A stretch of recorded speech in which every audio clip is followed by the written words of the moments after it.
প্রেম টেম করা বাদ দিয়ে দাও। তোমাদের অনেক বন্ধু এখানে প্রেম করে, আমি জানি। ওরে বলবা বন্ধু ছ্যাক খাওয়ার আগেই ভালো হয়ে যা, সময় থাকতে ভালো হয়ে যা মাসুদ, ভালো হয়ে যা। তুমি যেই মেয়ের পেছনে পড়ে আজকে ক্যারিয়ার নষ্ট করছো, ওই মেয়ে দেখবা দিন শেষে টাকা পাইলে তোমাকে গুল্লি মেরে টাকলাকেও বিয়ে করে ফেলবে যুবক ভাইরা। কোনো মেয়ের পেছনে ঘুরে নয়, নিজের ক্যারিয়ার যার ভালো তার জীবনটাই তো সুন্দর হবে যুবক ভাইরা, ঠিক কিনা বলো? ভালো সময়ে ভালোবাসার মানুষের কোনো অভাব হয় না, আর খারাপ সময়ে আপন মানুষগুলোকেও হারিকেন দিয়ে খুঁজে পাওয়া যায় না যুবক ভাইরা। দিস ইজ দ্য রিয়েলিটি যুবক ভাইরা। নিজের টাকা নিজে কামাই করা একটা কথা। শোনো, আমারও বাবা আছে, আমারও মা আছে, আমারও বোন আছে, আমি একটা ফ্যামিলির সন্তান। তোমাদেরকে বাস্তব কথা বলছি যুবক ভাইরা, শোনো। যেই ছেলের টাকা বেশি, তার পরিবারে 3 সন্তান হলেও দেখবা যে টাকা কামায় বেশি তাকে সবাই দাম দেয় বেশি। আর যেই ছেলে এখনো ইনকাম করতে শেখে নাই তাকে বাপ মাও দাম দিতে চায় না, দুনিয়া দাম দিবে কোথায়? আজকালকার বাবা মারা অনেক স্বার্থপর। আমি বলতে খুব লজ্জা পাচ্ছি, বাট আমাকে বলতে হবে। বাবা মাও আজকে টাকার হিসাব করে সন্তানদেরকে তারতম্য করে ভালোবাসে যুবক ভাইরা, ঠিক কিনা বলো? টাকা কামানো শেখো, নিজেকে যোগ্যতা সম্পূর্ণ করো। আর হ্যাঁ, তোমাদের দেখে অনেক বন্ধু আছো, বন্ধু একটু জাস্টিফাই করে হিসাব করে বন্ধু বানাইও। ওই বন্ধু বানা যে বন্ধু তোমাকে গাজার দিকে ডাকে, গাঞ্জা খাইতে ডাকে, প্রেম করতে ডাকে যুবক ভাইয়ারা, বন্ধু বানাবা সেই বন্ধু তোমাকে 5 ওয়াক্ত নামাজ দিকে ডাকবে যুবক ভাইয়ারা। এই জন্য বলে বন্ধু এমন বানাও যেই বন্ধু ভালো সময় হবে আয়না এবং খারাপ সময় হবে ছায়া। কারণ ছায়া কখনো পিছু ছাড়ে না, আর আয়না কখনো মিথ্যা বলে না যুবক ভাইরা, ঠিক কিনা বলো? আল্লাহ প্রত্যেকটা যুবকদেরকে এই কথাগুলো বোঝার তৌফিক দান করুন, সকলেই পড়া আমিন। এবার যেতে চাই তাফসীরের দিকে। সবাই যারা যারা আছেন, বউ আছে এরকম কে আছেন গো? বউ আছে বিবাহিতরা কে কে একটু হাত তোলেন, হাত নামান। এবার যারা সিঙ্গেল, বউটো কেউ নাই, তারা একটু হাত তোলেন। ইন্না লিল্লাহ। কোথায় আসলাম রে বাবা এটা? আপনাদের কারো বউ নাই? Sure sure sure. আয় হায় হায় হায় হায়, আল্লাহ দিনদার নেককার বউ দিয়ে দিই, প্রণামে। হাত নামা। তাকবীর দিবেন 3টা ভাগাভাগি করে। প্রথম তাকবীর দিবেন আমার প্রিয় বিবাহিত ভাইরা, দ্বিতীয় তাকবীর দিবেন সিঙ্গেল ভাইরা। দেখা যাক আজকে কে জিততে পারে। প্রথম তাকবীর দিবেন It's time for married people. বিবাহিত ভাইরাটা কাশি দেন। ভাবসাব খুবই খারাপ, আপনারা আগে হেরে যাবেন গো। দেখা যাক কে পারে। বিবাহিত ভাইরা তাকবীর দেন। লিল্লাহি তাকবীর।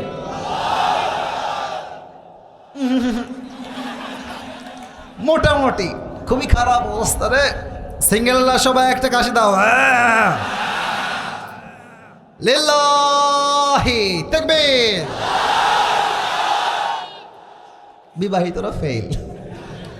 মাশাআল্লাহ, অ্যামেজিংলি অ্যাপ্রিশিয়েটেড। এবার সবাই মিলে তাকবীর দিবেন, আমি সহ ভাইয়েরা সহ স্টেজ ভেঙে নিচে পড়ে যাব, ঠিক আছে? স্লোগান দেন, লিল্লাহি তাকবীর। আল কোরআনের আলো, আল হাদিসের আলো, কোরআন হাদিস যেখানে, আলেম ওলামা যেখানে, আল্লাহ তাআলা কবুল করুন, সকলেই পড়া আমিন। আলোচনার পূর্বে একটা ঘোষণা দিয়ে দেই। আজ আপনাদের জন্য একটা, এদিকে তাকান সবাই, আপনাদের জন্য একটা গিফট নিয়ে আসছি। নেবেন সবাই? গিফট, হাদিয়া নেবেন না আপনারা সবাই? কিন্তু সবাই যে পাবেন না। বসো বসো, যে কোনো একজন পাবেন। আমি আজ আমার একটা টুপি নিয়ে আসছি। অনেক যুবক টুপি চায়, মাহফিলে গেলে হাদিয়া হিসেবে চায়। তো আজ আমি নিজেই নিয়ে আসছি, টুপিটা ঢেকে রাখলাম। যেই যুবক এই টুপিটা পেতে চাও, এখন থেকে যে ওয়াজটা হবে দিল থেকে, কলিজার থেকে শোনার চেষ্টা করো। শেষে গিয়ে যদি কোনো যুবক বলতে পারে ওয়াজের পয়েন্টগুলো, তাকে এই টুপিটা আমি আসিফ নিজেই পরিধান করায় দিব। রাজি আছেন তো সবাই ইনশাআল্লাহ? শেষ তাকবীর দেন সবাই, লিল্লাহি তাকবীর। আজ আলোচনার সেন্ট্রাল থিম বা সাবজেক্ট ম্যাটার হচ্ছে নামাজ। বলেন সবাই, সেন্ট্রাল থিম বা মূল বিষয় হচ্ছে, বলেন আজ আলোচনার মূল বিষয়বস্তু কি? নামাজ। আরবিতে এটাকে বলা হয় সালাত। সালাত মানে হচ্ছে টমেটোর সালাদ নাকি? না, সালাত মানে হচ্ছে নামাজ। নামাজ কাকে বলে? নামাজের ব্যাখ্যা কি? নামাজের গুরুত্ব কি? নামাজ নিয়ে ফুল স্পিচ আজকে দেওয়া ট্রাই করব। সালাহ means literally connection, link or communicate. নামাজ মানে হচ্ছে সম্পর্ক। মুখস্থ করা শুরু করেন যুবক ভাইরা, মুরব্বীরা। নামাজ মানে সম্পর্ক, নামাজ মানে কানেকশন, নামাজ মানে link. The person who practices salah in every single day, he is actually maintaining a strong and continuous connection with Allah subhanahu wa ta'ala through the act of ritual prayers. যে বান্দা পাঁচ ওয়াক্ত নামাজ পড়ে, দুনিয়ার সঙ্গে তার সম্পর্ক খারাপ হলেও রবের সঙ্গে তার সম্পর্ক খারাপ হইতে পারে না। ঠিক কিনা বলেন? সালাহ মানে হচ্ছে সম্পর্ক। সেকেন্ড মিনিং, সালাহ মিন্স টার্ন ফেস। এই দিকে তাকান, আমার চেহারা দিকে তাকান। আমি তাকিয়ে আছি ডান দিকে, তাকাইলাম এই দিকে, এটা হচ্ছে সালাহ। এই দিক তাকিয়ে আছি, তাকাইলাম এই দিকে, সালাহ। ইট মিন্স টার্ন ফেস, মুখ ঘোরানো। যেমনটা কোরআনে আল্লাহ তাআলা বলেছেন। আল্লাহ বলছেন, ইন্নী ওয়াজ্জাহতু ওয়াজহিয়া লিল্লাযী ফাতারাস সামাওয়াতি ওয়াল আরদা হানিফা ওয়া মা আনা মিনাল মুশরিকিন। ইব্রাহিম আলাইহিস সালাম বলেছেন, আল্লাহ, আমি আমার মুখ ফিরালাম আকাশ এবং জমিনের মালিকের দিকে। ওয়া মা আনা মিনাল মুশরিকিন, and I'm not from polytheist. আমি কোনো মুশরিক নই, আমি কোনো শিরিককারী নই। আমার মুখ ফিরিয়েছে আমি এক সত্তার দিকে। আওয়াজ দিয়ে বলেন সবাই, তিনি কে? অথবা সালাত অর্থ হচ্ছে গেট ক্লোজার, কাছে যাওয়া। আমরা কি রবের কাছের বন্ধু হতে চাই না? তো আস্তে কইলে কি ওয়াজ করা যায়? আচ্ছা, আবার চান্স দিচ্ছি। আমরা কি রবের কাছের বন্ধু হতে চাই না? একটা বাস্তবতা দেখেন কুড়িগ্রামের ভাইয়েরা, আমাদের জীবনটা কতটা বৃথা। যার সঙ্গে সম্পর্ক সবচাইতে খারাপ হওয়া দরকার, তার সঙ্গে আমাদের সম্পর্ক সবচাইতে ভালো। আর যার সঙ্গে সম্পর্ক সবচাইতে ভালো হওয়া দরকার, তার সঙ্গে আমাদের সম্পর্ক সবচাইতে খারাপ। যুবক ভাইরা, ঠিক কিনা বলো? তোমাকে করেছি পর দুনিয়া বুকে, দুনিয়া করেছে পাপী মরি ধুকে ধুকে। ঠিক কিনা বলেন? পরিণতি হবে কি, পরিণতি হবে কি, মালাকুল মত আমার আসবে যেদিন। ঠিক কিনা বলেন যুবক ভাইরা? যেই দিন মালাকুল মত আসবে, সেই দিন আমরা বুঝবো যে রবের সঙ্গে সম্পর্ক সবচাইতে বেশি ভালো হওয়া দরকার ছিল। ঠিক কিনা বলেন? নামাজ অর্থ হচ্ছে মুখ ফেরানো। এবার আসুন নামাজ নিয়ে কিছু কথা বোঝার ট্রাই করি। আচ্ছা, একটা কথা বলেন তো, পাঁচ ওয়াক্ত নামাজ এটা কি সুন্নত নাকি ফরজ? বুঝি নাই তো। সুন্নত নাকি ফরজ? ফরজ কেন হলো? প্রশ্ন, উত্তর আমি দিচ্ছি। বাধানোর জন্য বলি নাই, প্রশ্নের উত্তর আমি দিচ্ছি। দেখেন, আচ্ছা, আপনাদের যাদের বউ আছে, আপনি যদি বউকে বাদ দিয়ে আর এক জায়গায় কন যে জান আই লাভ ইউ, আপনাকে বুঝতে হবে আপনি লুচ্চা নাম্বার 1। আমার বউ, আমি আমার বউকে ভালোবাসবো, অন্য কাউকে ভালোবাসা যাবে না। তা আচ্ছা বলেন তো, এই যে আমার নাকটা, এই নাকটা আমাকে কে দিয়েছে? আবার বলেন, কে দিয়েছে? এই হাত আমাকে কে দিয়েছে? এই যে অক্সিজেনটা নিলাম, এইটা আমাকে কে দিয়েছে? সবই তো আল্লাহ তাআলা দিয়েছেন। তো আমি যদি কাউকে সেজদা করি, এই সেজদার যোগ্য মাজার নয়, এই সেজদার যোগ্য একমাত্র আমার রব। ঠিক কিনা বলে? মাজারে তো আজকাল মেয়েরা গিয়ে বলে, বাবা আমাকে একটা ছেলে দেন, আমাকে একটা মেয়ে দেন। আছে না? আছে না? আছে না? আছে না? আচ্ছা, মাজারে দেখবেন যে ওই ওই যে ভাইরা আমার দাঁড়ায় আছে পেছনে, দেখবেন যে এন্ট্রি গেট, যেটা এন্ট্রি গেট, ফ্রন্ট গেট, এই ফ্রন্ট গেটে দেখবেন কিছু ফকির থাকে, দেখবেন ওদের হাতে থালা থাকে, বোঝা যায়। তো আপনি যখন মাজারে ঢুকেন তখন দেখবেন যে ফকিরটা এমনি হাত পেতে থাকে। তো আপনি কি বুঝলেন এর দ্বারা? একটা মেসেজ আছে। ফকিরটা বোঝায় যে আরে পাগলা, তুই তো পুরো বছরে আসলি মাত্র একবার, আর আমি ফকির তো পুরো বছর মাজারেই আছি, তো বাবা যদি কিছু দিতেই পারতো তোর আগে আমি বড়লোক হয়ে যেতাম। বুঝলে বুঝপালা, না বুঝলে? হ্যাঁ, ফকির বুঝায় দেয় যে মাজারের দেওয়ার মালিক নয়, মাজারের পীর দেওয়ার মালিক নয়, দেওয়ার মালিক একজন, তিনি কে? অতএব if you want to prostrate to anybody, Allah is the only one who is worthy of it. যদি আপনি সেজদা করতেই চান, সেজদার মালিক এক সত্তা, তিনি কে? এবার বলেন, নামাজ এই জমিনে কায়েম হোক ফরজ হিসেবে, বিধান হিসেবে, এটা আমরা সবাই চাই কি চাই না? আমাদের যিনি এখন প্রধান উপদেষ্টা আছেন ডক্টর ইউনূস সাহেব, আমাদের সবাইকে জানতে হবে আল্লাহ তাআলা কোরআনে কি বলেছেন। আল্লাহ বলেছেন, الذين إن مكناهم في الأرض أقاموا الصلاة وآتوا الزكاة وأمروا بالمعروف ونهوا عن المنكر.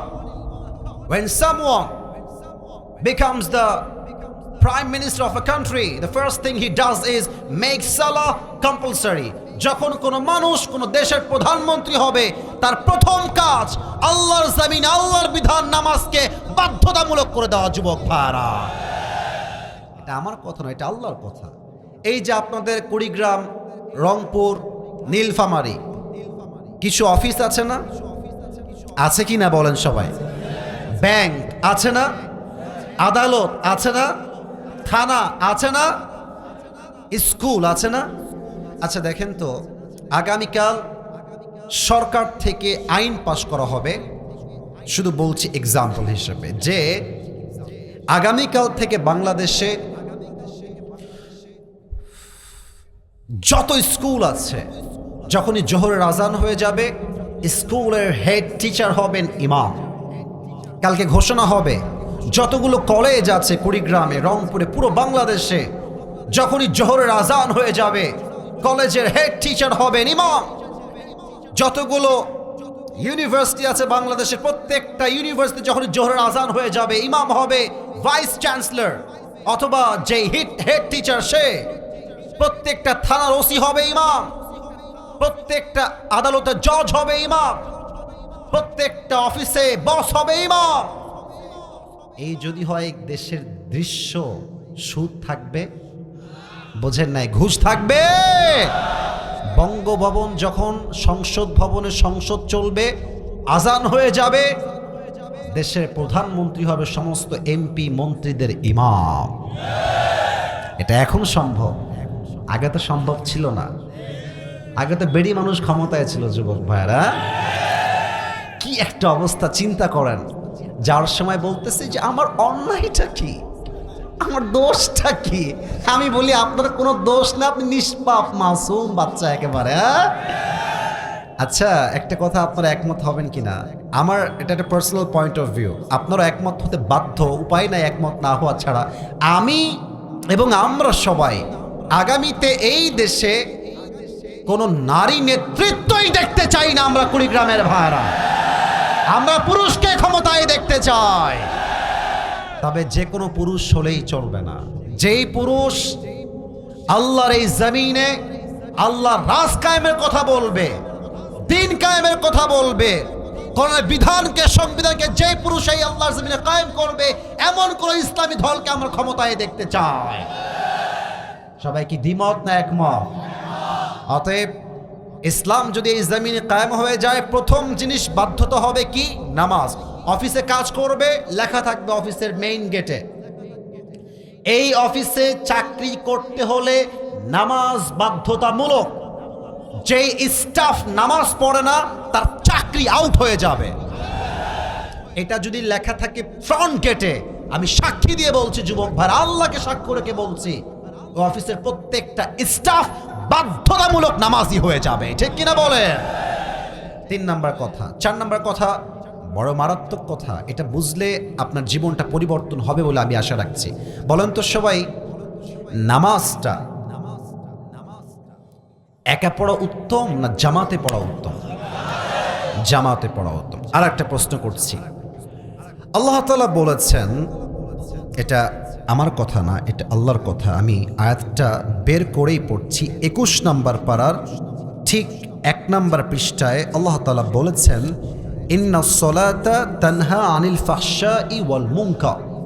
If you perform the salah in every single day, salah will protect you from every kind of adultery things. যে 5 ওয়াক্ত নামাজ ঠিকঠাক পড়ে তাকে নামাজ সমস্ত অন্যায় কাজ থেকে বাঁচিয়ে দেয়। সুবহানাল্লাহ পড়েন সবাই। আপনারা সবাই আল্লামা দেলোয়ার হোসেন সাঈদী হুজুরের নাম শুনেছেন না? আমরা তো কত পরে আসছি, আজহারী সাহেব তো অনেক পরে আসছেন। আসলে এই মাঠ প্রথমত তৈরি করেছেন সাঈদী সাহেব, এটা আমরা বলতে বাধ্য, বলতেই হবে, এটাই বাস্তবতা যুবক ভাইরা, ঠিক কিনা বল? আজহারী সাহেব তো অনেক পরে আসছে, আর আমি তো আরো পরে আসছি। শোনেন, একটা কথা মাথায় রাখবেন, এই দেশের কালচারটা হচ্ছে যে যখন ফেমাস মানুষ তাকে নিয়েই পড়ে থাকে। বাট বুঝতে হবে, প্রকৃতপক্ষের তাফসীর যদি কেউ এই মাহফিলে করে থাকে, তার প্রথম নাম হবে আল্লামা দেলোয়ার হোসেন সাঈদী হুজুর। যুবক ভাইরা, সেই দিন আমি ওই ঢাকায় যাচ্ছিলাম কোনো একটা কাজে, তো ঢাকায় যাওয়ার সময় প্রোগ্রাম থেকে আমি ইউটিউবে গেলাম, ইউটিউব ওপেন করে দেখলাম যে ওখানে একটা ওয়াজ আসছে, নামাজের গুরুত্ব, সাঈদী সাহেবের ওয়াজ। আমি ওপেন করলাম, পুরো ওয়াজটাই শুনলাম, বাট যে চ্যাপ্টারটা এখন বলছিলেন পরিপূর্ণ সাঈদীর সাথে আমি শুনেছিলাম যে উনি বললেন যে নামাজ যদি অশ্লীল কাজ থেকে আপনাকে বাঁচায়, তাহলে আমরা দেখতে পাই যে অনেক মানুষ আছে নামাজ পড়ে এখনো দাড়ি কাটে, নামাজ পড়ে এখনো সুদ খায়, মেয়েরা নামাজ পড়ে আবার বেপরদায়ও চলে, অনেক মহিলা নামাজও পড়ে আবার মাগরিব পরে টিভির সামনে বসে বসে নাটক, হিন্দি সিনেমাও দেখে। যুবক ভাইরা, তাহলে বলেন আগে একটা কথা ক্লিয়ার হন, আল্লাহর কথায় কি কোনো ভুল হতে পারে? না, আমি শুনি নাই তো, জোরে বলতো, আল্লাহর কথায় কোনো ভুল হতে পারে? পারে না। তো ব্যাখ্যা কি হবে? আল্লাহ বললেন নামাজ তো অন্যায় থেকে বাঁচায়, আমরা তো বাঁচতে পারতেছি না। উত্তর 3টা। 1, উনি বললেন নামাজ আমরা পড়ি, নামাজের মতো আমরা নামাজ পড়ি না। আল্লাহু আকবার কোনো মতে, আল্লাহু আকবার, সামি আল্লাহু লিমান হামিদা অনেকে কয়ই না। আল্লাহু আকবার ঢিপ মেরে 4 রাকাত নামাজ লাগবে 10 মিনিট, 3 মিনিটেই শেষ করে দেয়। যুবক ভাইরা, ঠিক কিনা বলো? নামাজটা নামাজের মতো আমরা পড়ি না। আচ্ছা, আপনারা এখানে কেউ কি হাজী সাহেব আছেন? 2-1 জন? আচ্ছা, আমি কিন্তু নিজেও একজন এমন ব্যক্তি যে মদিনায় গিয়েছি, মক্কাতেও গিয়েছি, নবীজির রওজাতে সালাম পেশ করে আসছি। মনে চায় না আপনাদের সবার গো? নবীজির রওজায় গিয়ে সালাম পেশ করতে মনে চায় না সবার? আমি দোয়া করি আল্লাহ সবাইকে জীবনে একবার হলো নবীজির রওজায় গিয়ে সালাম পেশ করার তৌফিক দান করুন। সকলে পড়া আমিন। মনে বড় আশা ছিল যাব মদিনায়, পড়েন সবাই। মনে বড় আশা ছিল যাব মদিনায়, সালাম আমি করব গিয়ে, সালাম আমি করব গিয়ে নবীর রওজায়। মনে বড় আশা ছিল যাব মদিনায়, পড়ামেন। আরব সাগর পাহাড়ি দেহব নাই কো আমার তোরি, পাখি নই যে উড়ে যাব ডানাতে ভর করি, ঠিক কিনা বলেন? আশায় আছে সম্বল নাই, আশায় আছে সম্বল নাই, কি করি উপায়। মনে বড় আশা ছিল যাব মদিনায়। মদিনায়। পড়া আমিন।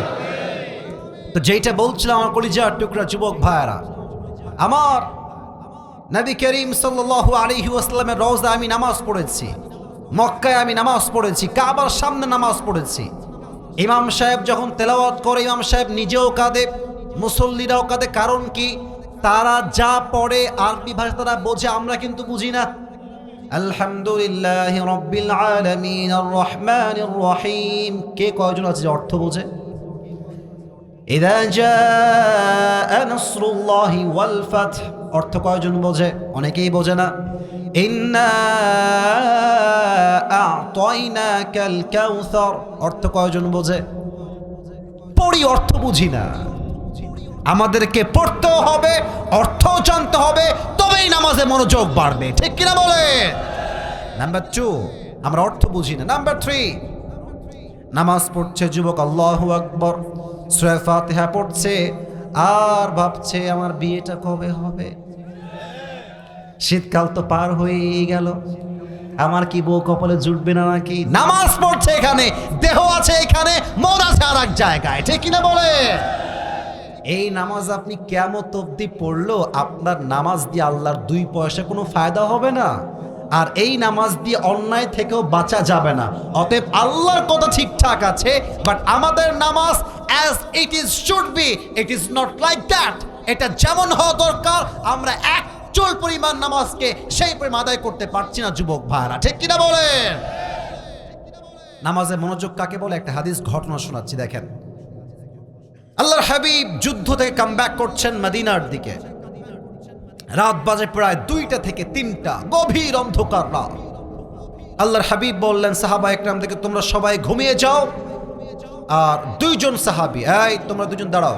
2 জন সাহাবীকে দাঁড়িয়ে বলছে, তোমরা পাহারা দিবা, এদিকে ওদিকে কেউ না, এদিকে তোমরা পাহারা দিবা, আমরা ঘুমাবো, আমরা উঠবো, তোমরা আবার ঘুমাবা।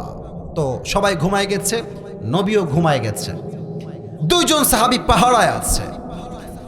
তো একজন সাহাবী ডাক দিয়ে বলছে, ভাই এক কাজ করেন, আপনিও ঘুমায় যান, আমি পাহারা দেই, একটু পরে আমি উঠে যাব, আপনি ঘুমায় যাবেন, উভয়ের সমান সমান হবে, উভয়েরই ঘুম হবে, নো প্রবলেম এট অল, আপনি ঘুমায় যান। তাহলে বাকি থাকলো আর কয়জন? বলেন সবাই, কয়জন? একজন। তো ও বসে আছে পাহারা দেওয়ার জন্য। হঠাৎ করে সে ভাবছে যে বসে থেকে কি করব, নামাজে দাঁড়ায় যাই। আল্লাহু আকবার, নামাজ দাঁড়ায় গেছে। লম্বা একটা দেহ, দূর থেকে কাফেররা দেখছে একজন বিশাল লম্বা দেহের মানুষ, দূর থেকে আবজা আবজা, স্পষ্ট দেখা যায় না। কাফেররা কেউ বলছে এটা গাছ দাঁড়িয়ে আছে, আবার কেউ বলছে মানুষ দাঁড়িয়ে আছে। এক কাফের ডাক দিয়ে বলছে, শোনো, এটা কি গাছ না মানুষ চেক করবার জন্য তীর নিক্ষেপ করো। বিশাল দূর থেকে এইম করে তীর নিক্ষেপ করেছে। প্রথম তীর তার ডান বাহুতে এসে লেগেছে, বাট নামাজে এতটা মনোযোগ ছিল, তীরের আঘাত যে লেগেছে, নামাজের স্বাদ এত বেশি ছিল, প্রথম তীরের আঘাত সে টেরও পায় নাই। জোরে পড়েন সবাই সুবহানাল্লাহ। কাফেররা বলছে আবার তীর মারো, আবার এইম করে বিশাল দূর থেকে তীর মেরেছে ওই সাহাবীর পিঠে। আবার একটা তীর এসে ওই সাহাবীর বাম দিকে ঢুকে গেছে। তখন রক্ত গল গল করে আল্লাহর জমিনে রক্তগুলো পড়তে শুরু করেছে। ওই সাহাবী নামাজ জলদি শেষ করে দিয়েছে। নামাজ শেষ করে আরেকজন যে সাহাবী ঘুমিয়ে আছে তাকে ডাক দিয়ে বলছে, ভাই ওঠো ওঠো। ওই সাহাবী উঠে দেখছে অবাক করা অবস্থা, তার 2 পেটে 2 তীর ঢুকে আছে, রক্তগুলো গল গল করে পড়ছে। ওই সাহাবী ডাক দিয়ে বলছে, ভাই কি হলো, কেমনে এইটা হলো? এই সাহাবী ডাক দিয়ে বলছে, ভাইজান আমি যখন নামাজ দাঁড়ায় গেলাম, প্রথম তীর মেরেছে আমি টেরই পাই নাই, সেকেন্ড তীর যখন মেরেছে রক্তের ফোঁটা গলতে গলতে আমার পা অবধি চলে আসছে।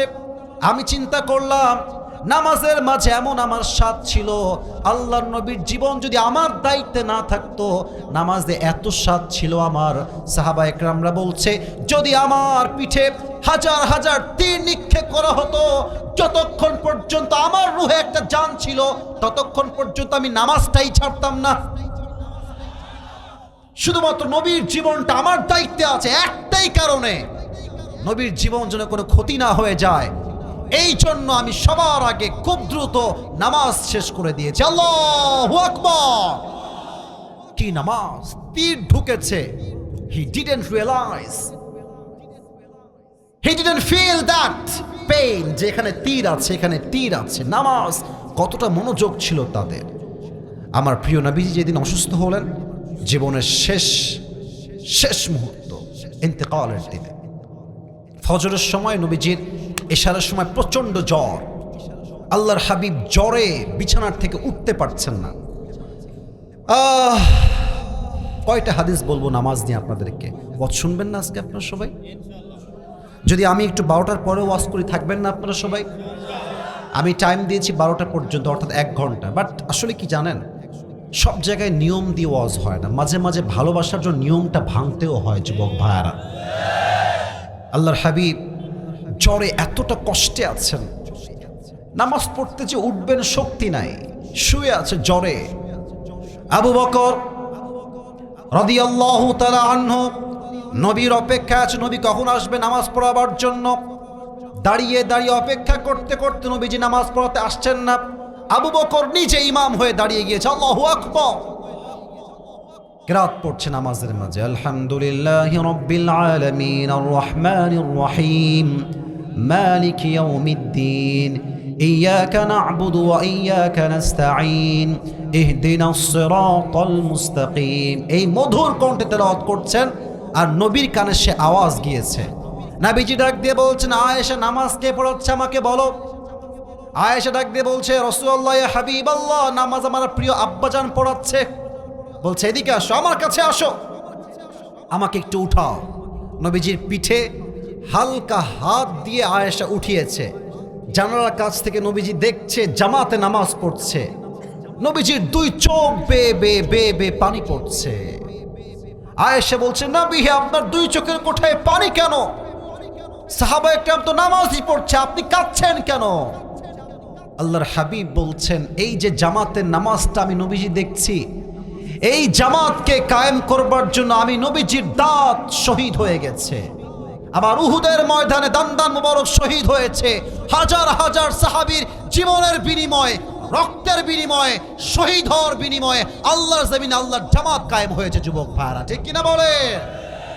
আমি সেই জিনিসটা দেখে কষ্টে হাসছি না, আমি সুখে হাসছি যে আমার আল্লাহর দেওয়া বিধান জামাত কায়েম হয়ে গেছে। এশারের নামাজ হয়ে গেল, ফজরের নামাজের সময় আসলো। ঠিক ফজরের নামাজের পরে জিব্রাইল আসছে, এসেই দরজায় দাঁড়িয়ে আছে। বলছে, জিব্রাইল আসো ভেতরে, আহলান সাহলান, এদিকে আসো। এসেই বলছে, আসসালামু আলাইকা ইয়া রাহমাতাল লিল আলামিন, নবী হে, আপনার উপর সালাম। আল্লাহ নিজেই আপনাকে সালাম পাঠিয়েছে। নবী, আপনি কেমন আছেন? নবীজির গায়ে প্রচন্ড জ্বর, জ্বরে আক্রান্ত প্রিয় নবীজি। নবীজি কি বলছে আপনারাও বলবেন। নবীজি বলছে, আলহামদুলিল্লাহ। আপনারা এইভাবে বলবেন, জোরে বলেন। আপনারা সবাই কেমন আছেন? আপনারা সবাই কেমন আছেন ভাই? মেসেজ কি? খারাপ থাকি আর ভালো থাকি, টাকা থাক বা না থাক, অভাব হোক কিংবা সুখ হোক, অলওয়েজ সবাইকে পড়তে হবে আলহামদুলিল্লাহ। এবার জিব্রাইল বলছে, নবী হে, আমি তো আজকে একা আসি নাই, মেহমান আসছে। মেহমান? মেহমানটা আবার কে? নিয়ে আসো, যাও। মেহমান আসছে। এসেই বলছে, আসসালামু আলাইকা ইয়া রাহমাতাল লিল আলামিন, নবী হে, আপনার উপরে সালাম। আনা মালাকুল মউত, আমি রবের পক্ষ থেকে প্রেরিত মালাকুল মউত, আল্লাহ আমাকে পাঠিয়েছে ইয়া রাসূলুল্লাহ। তবে নবী, একটা কথা আপনাকে আগেই বলে ফেলি, আপনি পৃথিবীতে প্রথম মানুষ যাকে আমি আজরাইল নিজে সালাম পেশ করেছি। আমি আগে কখনো কাউকে সালাম দেই নাই। You are the first person. আপনি প্রথম যাকে আমি আজরাইল নিজেই সালাম দিয়েছি। আল্লাহু আকবার। নবীজি ডাক দিয়ে বলছে, মালাকুল মউত, তুমি কেন আসছো? মালাকুল মউত ডাক দিয়ে বলছে, ইয়া রাসূলুল্লাহ, ইয়া হাবিবাল্লাহ, আমি তো নিজে কোথাও যাই না, আমাকে পাঠায় এক রব। আওয়াজ দিয়ে বলেন তো সেই রব কে? ও আচ্ছা আচ্ছা, তার মানে তুমি আমার রূহ কবজ করতে আসছো মালাকুল মউত? বলছে, ইয়েস, আমি আপনার রূহ কবজ করতে আসছি নবী হে। তবে হ্যাঁ, একটা কথা, আমার রব বলেছেন, এই মালাকুল মউত খবরদার, হাদা হাবিবি, এটা আমার হাবিব, বেয়াদবি করবি না, খবরদার। আগে গিয়ে বলবি, নবী আপনি কি যেতে চান না থাকতে চান? যদি আমার নবী থাকতে চায় নবীকে রেখে দিবি, আর যদি নবী আসতে না চায় নবীকে রেখেই তুই চলে আসবি। সুবহানাল্লাহ পড়ুন সবাই। আসতে চাইলে নিয়ে আসবি, থাকতে চাইলে রেখে দিবি, জোরাজুরি করবি না। তা আমাদের তো এখানে অনেক যুবক ভাইয়েরা বসে আছেন, মনে করেন কাল সকালবেলা একটা আপনার চায়ের দোকানে মিটিং বসেছে যুবকদের বন্ধুদের মিলে, তো 10 জন বন্ধু আছে। একজন বলছে নেক্সট ট্যুর আমরা দিব হচ্ছে সাজেক ভ্যালিতে, সেই চট্টগ্রাম পার হয়ে সাজেক ভ্যালি। তো আর একজন বলছে না না, আমরা নেক্সট ট্যুর দিব কক্সবাজার। আর একজন বলছে না না, আমরা যাব রাঙ্গামাটি।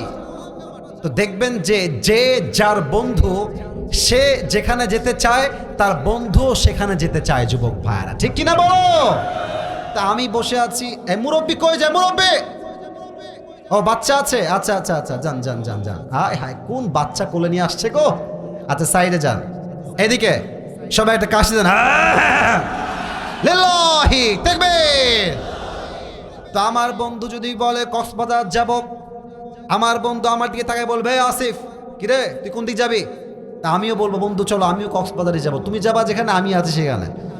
তো নবীজির বন্ধু হচ্ছেন জিবরাইল আলাইহিস সালাম।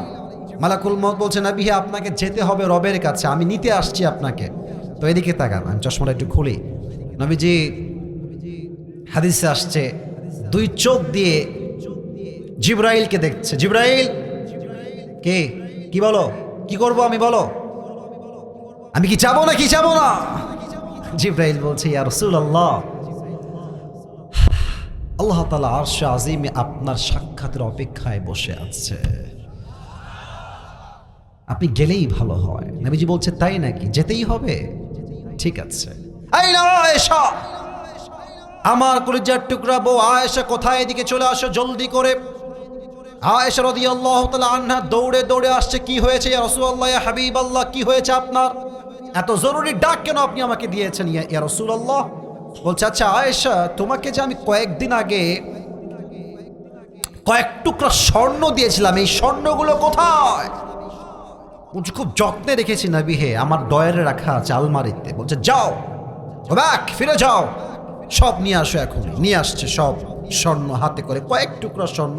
It's a very little bit, খুবই কম, নট এ বিগ, একদম ছোট্ট একটা অংশ।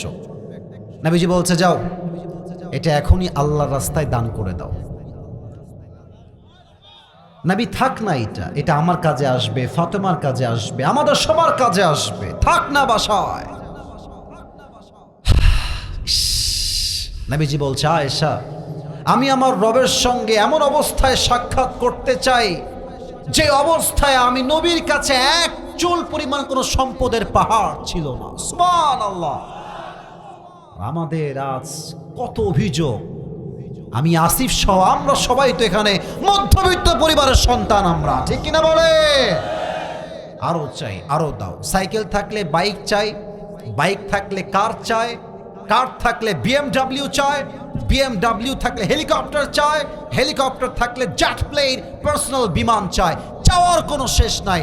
আর কিছু কিছু মেয়ের চাহিদা এত খারাপ আজকে এই বাংলাদেশে, এরা আইফোন 16 প্রো ম্যাক্স পাওয়ার জন্য কক্সবাজার পর্যন্ত চলে যায়। যুবক ভাইরা, চাহিদার কোনো শেষ নাই আমাদের মাঝে। আর নবী একটা মাত্র স্বর্ণ দান করে দাও আল্লাহর রাস্তায়, দান হয়ে গেছে। নবী হে, ইটস ডান, দান হয়ে গেছে, এবার কি করব? বলছে, তুমি চলে যাও এখান থেকে, মালাকুল মউত আসো, আমার রুহ কবজ করো। যখন রুহটা কবজ করতে যাবে, হায় হায় হায় হায় হায়, নবীজি শেষ মুহূর্তে 2টা শব্দ বারবার বারবার বারবার বললেন। এক, আসসালাত আসসালাত আসসালাত আসসালাত, উম্মতরা নামাজ নামাজ নামাজ, ওয়ামা মালাকাত আইমানুকুম, এবং তোমাদের যে দাস আছে সেই দাসের সাথে তোমরা খারাপ ব্যবহার করবা না, ঠিক কিনা বলে? 2টা উপদেশ, শেষ কথা নামাজ। বলেন তো, জীবনের শেষ কথা যেটা হয় এটা কি গুরুত্বহীন হয় না গুরুত্বপূর্ণ হয়? আজহারী সাহেবের নানা নাম হচ্ছে গোলাম সরওয়ার সাইদি হুজুর। উনি বারবার বলতেন, নামাজ নাই যার, ঈমান নাই তার, নামাজ নাই যার, মুসলমান হিসেবে পরিচয় দেওয়ার কোনো অধিকার তার নাই। এই যুবক ভাইরা ঠিক কিনা বলে? ওমরে ফারুক রাদিয়াল্লাহু তাআলা আনহু, আয় হায় কতগুলো হাদিস পড়ে আছে, শেষ হাদিস বলছি, শেষ হাদিস। তার কাছে এক যুবক আসছে, তার নাম হচ্ছে আবু লুলু আল মাজুসি। এই ছেলে, একজন লাল গেঞ্জি, বসো।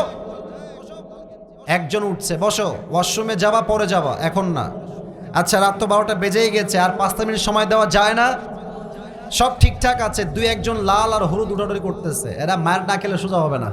সবাই থেকে আসি দেন, তাকবীর দেন, লিল্লাহি তাকবীর। আচ্ছা, যেটা বলছিলাম সেটা হচ্ছে এইরকম।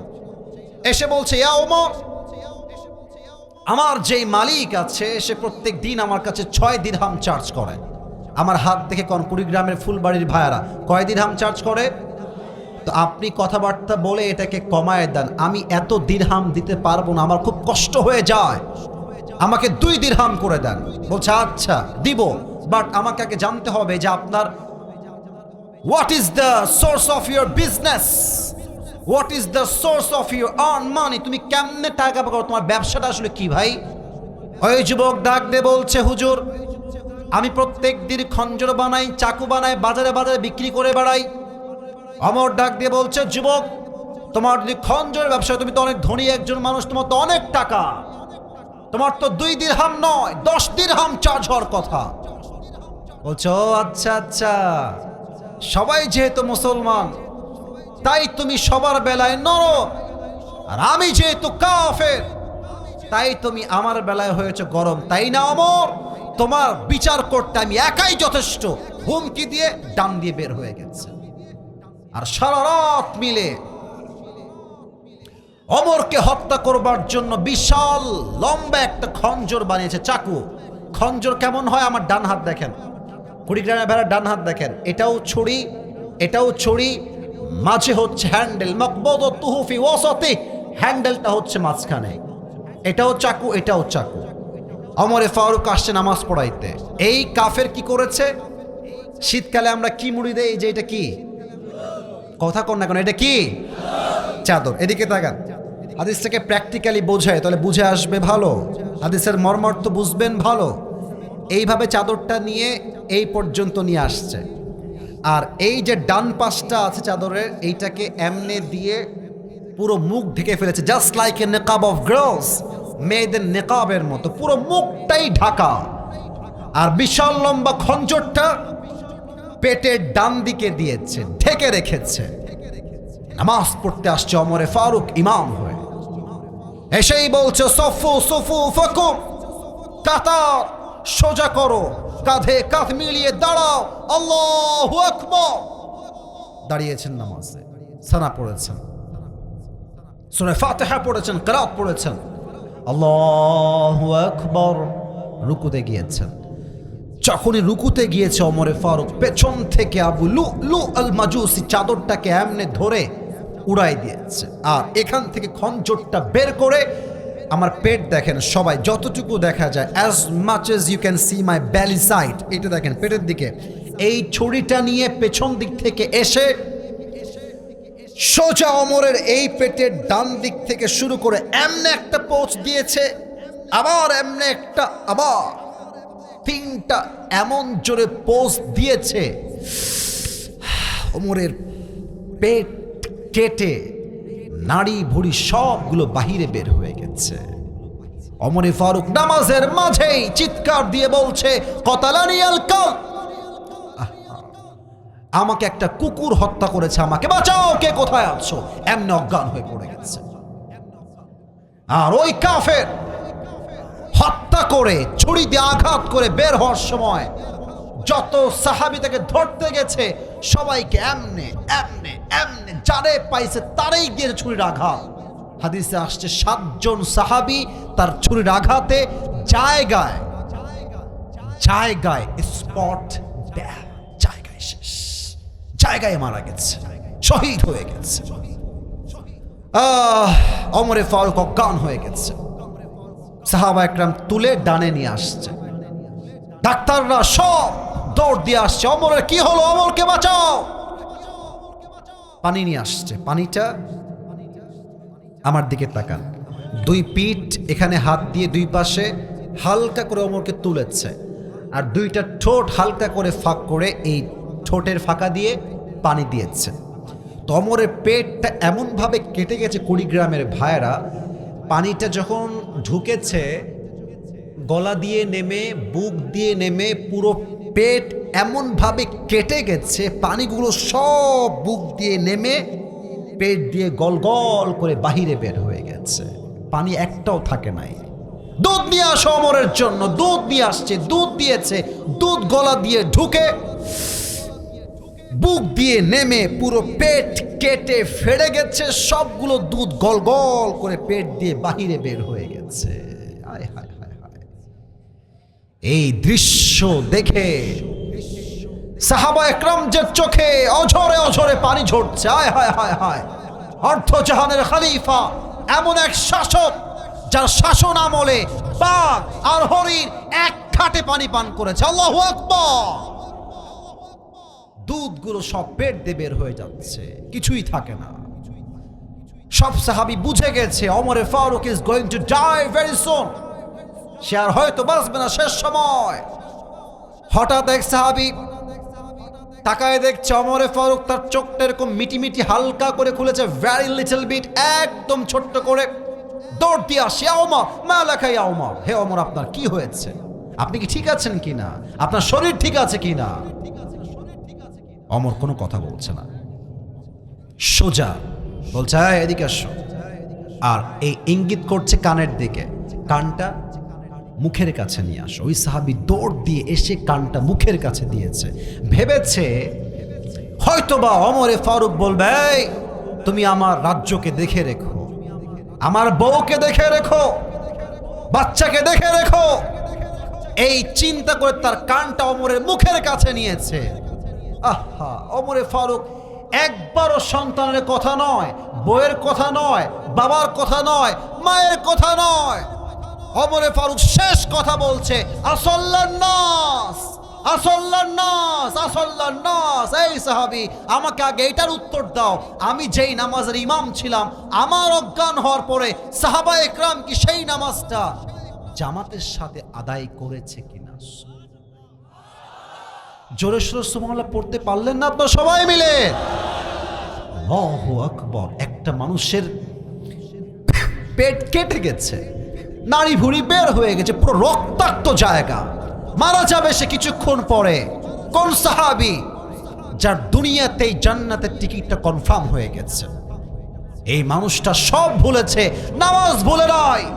আর আজ কুড়িগ্রামে, রংপুরে, নীলফামারীতে আজান হচ্ছে মসজিদে, আর যুবক মোড়ে মোড়ে দাঁড়িয়ে দাঁড়িয়ে পাবজি এবং ফ্রি ফায়ার খেলে বেড়াচ্ছে। আজান হচ্ছে মসজিদে, কিছু মেয়ে এতটা বেহায়া নির্লজ্জ আমি দেখেছি, পুকুরের মাঝে ওপেনলি মুরব্বীদের সামনে গোসল করছে, নির্লজ্জ বেহায়ার মতো যুবক ভাইরা। আজান হচ্ছে মসজিদে, চায়ের দোকানে বসে বসে মুরব্বীরা বিড়ি টানছে, আর চায়ের দোকানে হিন্দি গান বাজছে ফুল ভলিউমে যুবক ভাইরা, ঠিক কিনা বলো? ঠিক আপনি একদিন হবেন, তবে হ্যাঁ একদিন ঠিক হবেন, তবে এই যৌবনের জ্বালা বড় জ্বালা। একটা ছোট্ট গল্প মনে পড়ে গেল, এটা বলেই ওয়াজটা শেষ করতে চাই। বলা কি যাবে নাকি যাবে নাকি যাবে না? ওই এক সাপে আর ব্যাঙে ছিল চরম বন্ধুত্ব। এতগুলো হাদিসের মাঝে গল্পটা না বলে শান্তি পাচ্ছি না, গল্পটা বললে বুঝবেন যে আমি কি বোঝাতে চাই। সাপে আর ব্যাঙের চরম বন্ধুত্ব। তো একদিন ব্যাঙ বলছে সাপ, বন্ধু তোমার যে চেহারা জাস্ট ওয়াও, তোমার যে গায়ের রং just looking like a wow, তুমি তো জাস্ট ওয়াও বন্ধু, তোমার চেহারা সুন্দর, তোমার গায়ের রং সুন্দর, তোমার যে ফসফস করো এমনে ছবল তোলো, wow, amazing, cool, damn, excellent, fabulous, genius, awesome, অনেক সুন্দর লাগে বন্ধু তোমাকে দেখতে আমার। তবে হ্যাঁ বন্ধু, তোমার একটা বিষয় আমার একদমই ভালো লাগে না। তো সাপ বলছে কি কি বিষয় ভালো লাগে না তোমার বন্ধু? বলছে বন্ধু সবই ঠিকঠাক আছে, চেহারাও সুন্দর, রঙও সুন্দর, ফসফসও ঠিকঠাক, কিন্তু বন্ধু তুমি যখন রাস্তা দিয়ে হাঁটো তিরিং বিরিং করে হাঁটো, এটা আমার ভাল লাগে না। সোজা হয়ে হাঁটা যায় না বন্ধু। সাপ বলছে, বেয়াদব,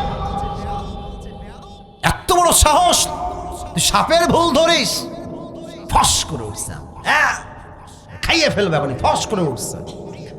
ব্যাং বলছে, ও বাবা, এত প্রশংসা করলাম, একটাও ভাল লাগলো না, একটা বদনাম করলাম, গায়ে লেগে গেল তোমার বন্ধু। এক লাভ দিয়ে পড়ছে পুকুরের ভেতরে। এই যে সাপ ফস করে উঠেছে, এই পাশে ছিল এক রাখাল মামা। কে রে ফস করলো?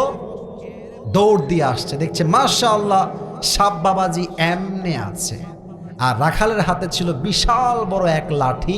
বিসমিল্লাহ বলে জায়গাতেই শুরু করে দিয়েছে, মার শালাকে ধরে মারা শুরু করছে সাপকে। 5 মিনিটে মেরে একদম সমান সোজা করে ফেলছে। এখন 2 ঘন্টা পর ব্যাং বলছে, কি রে বন্ধুর কোনো ফসফস নাই, বন্ধু গেল কোথায়? ব্যাং উঠে আসছে পুকুর থেকে, দেখছে বন্ধু আমার ফসফস নাই, সোজা হয়ে আছে। কাছে গিয়ে দেখে, কি রে বন্ধু সোজা কেমনে হইল? দেখছে বন্ধুর ফেনা মেনা কিছু নাই, সব ফেনা বের হয়ে গেছে, জীবন্তই নাই, মরেই গেছে আমার বন্ধু। এবার ব্যাং সাপের লাশের কাছে এসে বলছে, বন্ধু সোজা তো আপনি হইলেন, তবে ফেনা থাকতে আর সোজা হইতে পারলেন না, ফেনা বের হয়ে আপনি সোজা হইলেন। তা যুবক, নামাজি তুমি একদিন হবা, নামাজ তুমি একদিন পড়বা, তবে যৌবনের জ্বালা বড় জ্বালা।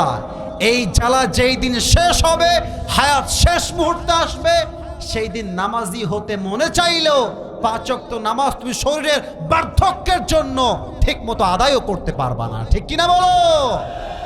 সময় থাকতে ভালো হয়ে যাও। ওই একটা কথা মনে পড়ে গেল, শেষ কথা এটাই বলে শেষ করে দেই।